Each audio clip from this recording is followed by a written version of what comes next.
Comment faire du packaging durable et comment adapter le secteur à la nouvelle donne climatique? On en parle aujourd'hui avec deux dirigeants qui ont mis en place des mesures très concrètes et qui veulent les partager avec vous. Bonjour Sylvie Cazeneuve-Perret. Bonjour Thomas. Merci d'être avec nous aujourd'hui dans BFM Climat. Vous êtes la présidente de Posson Packaging dans la Sarthe.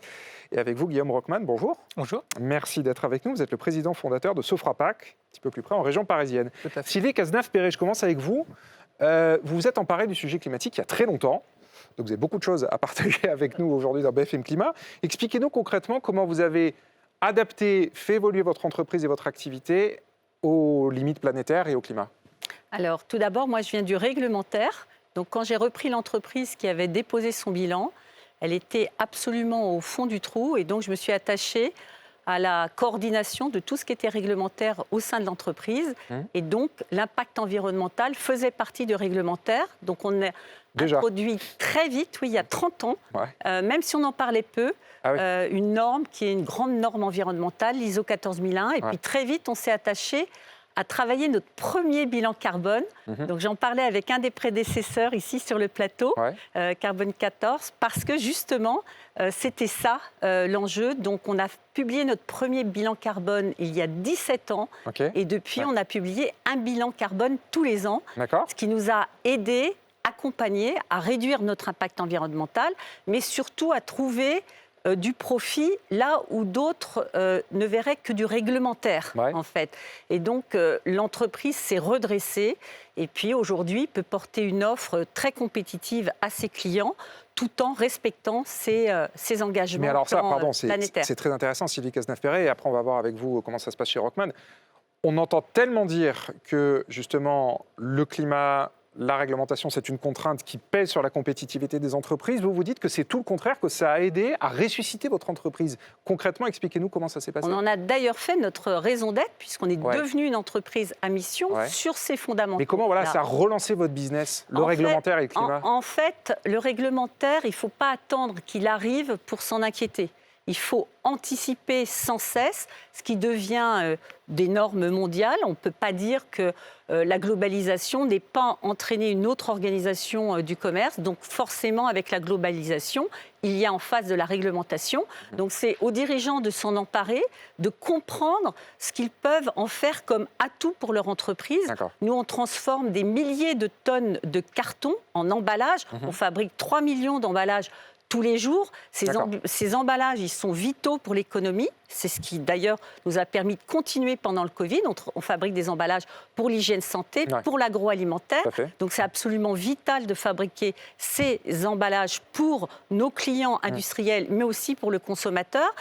Mais en même temps, comment le faire? Il y a plusieurs manières de le faire. On va utiliser les mêmes machines, mais comment consommer moins d'énergie, comment impacter moins l'environnement, comment, par exemple, imprimer avec des encres végétales, des vernis acryliques. C'est ce qu'on fait depuis 20 ans maintenant dans notre usine. Ok, très intéressant, vraiment une pionnière là-dessus. Même question pour vous, Guillaume Rockman, même si votre société maintenant a 20 ans aussi. Comment est-ce que vous faites pour rendre le packaging plus durable? Alors c'est Rochman, mais... Autant pour moi, excusez-moi, j'avais un doute. Ça me va aussi. Non, Rochman. Du coup, je me retrouvais pas. Oui, donc effectivement, ça va faire 20 ans en avril, là, donc vous venez de le dire. Nous, on est spécialisés on est dans une niche, plutôt, dans le monde de l'emballage, et je vais faire le pont sur la durabilité. On fabrique 2 catégories de produits, à la fois des caisses en carton qui remplacent les caisses en bois. Donc il faut bien visualiser la caisse en bois et on fait la même chose en carton, y compris la palette en carton sur mesure. Et c'est là où ça devient une niche parce que on va répondre à des besoins de transport internationaux qui sont assez spécifiques en petite et moyenne série pour du transport d'objets qui sont assez fragiles, plus ou moins grands, plus ou moins lourds et qui sont surtout chers, qui ont une certaine valeur et qui partent à l'export. Et donc l'empreinte carbone a une grande importance dans le transport international. Oui, bien sûr. Qui, a fortiori dans le transport national, mais encore plus dans le transport international. Et on a développé une deuxième catégorie de produits en étant devenu lauréat de France Relance il y a à peu près 2 ou 3 ans. 3 ans. C'est des rouleaux d'emballage en papier qui remplacent ce qu'on appelle le plastique Bullcraft. Donc c'est dans la même lignée, mais c'est complémentaire. C'est pour pré-emballer toujours la même typologie d'objets avant de les mettre en caisse ou de jouer à Tetris dans un container. D'accord. Et par rapport à la durabilité, nos produits le sont par définition. Les caisses en carton qu'on produit sont à base de carton qui est déjà 92% recyclé. C'est 4 fois plus léger. Il y a donc une empreinte carbone plus du tout la même. On a fait même des analyses de cycle de vie qui ont prouvé que nos produits, à la fois les caisses, qui vont émettre à peu près 35% d'émissions de CO2 en moins que les caisses en bois, et nos rouleaux d'emballage en papier vont émettre 45% d'émissions de CO2 en moins que le plastique. Donc, pourquoi vous êtes... Parce que donc Sylvie l'expliquait, elle est allée là-dessus, ça a été le moyen de relancer l'entreprise qui était au bord de la faillite. Vous, pourquoi vous êtes allé sur ces innovations Est-ce que c'est par pure conviction? C'était un moyen de vous distinguer de la concurrence? Pourquoi vous êtes allé là-dessus, positionné là-dessus? Au départ, il y a un peu de tout. C'est une opportunité de la vie qui m'a amené dans cet univers. Et qui plus est, ça rejoignait ce que j'en pensais. C'est-à-dire qu'on peut être dans l'industrie, mais on peut être dans l'industrie durable. Et ça, il y a 20 ans. Donc, la durabilité, c'était un vaste sujet, mais ce n'était pas du tout le sujet. Oui, bien sûr. Et le sujet est beaucoup moins concret qu'aujourd'hui. Complètement. Et si tu me permets, Guillaume, c'est exactement la même chose pour nous. En fait, l'entreprise Poisson Packaging, elle existe depuis 80 ans. Ce n'est pas ma famille. Poisson, c'est un patronyme, ce n'est pas ma famille. J'en fais pas partie de cette famille. Moi, c'est l'actionnaire qui est venu me chercher. L'entreprise avait déjà fait faillite, Thomas. Elle était morte. Il fallait rembourser les dettes. Donc, en fait, ce sont des opportunités de la vie qui nous amènent à, pour moi, soigner une entreprise qui allait mal.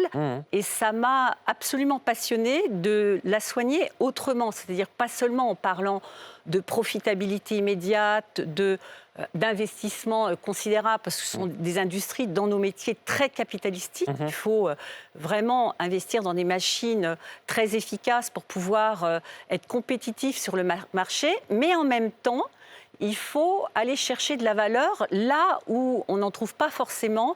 Et la valeur, c'est l'éco-conception, c'est la formation des équipes, c'est l'entraînement, par exemple, la formation très modeste aussi et l'acculturation de nos clients à l'impact carbone des produits qui nous commandent.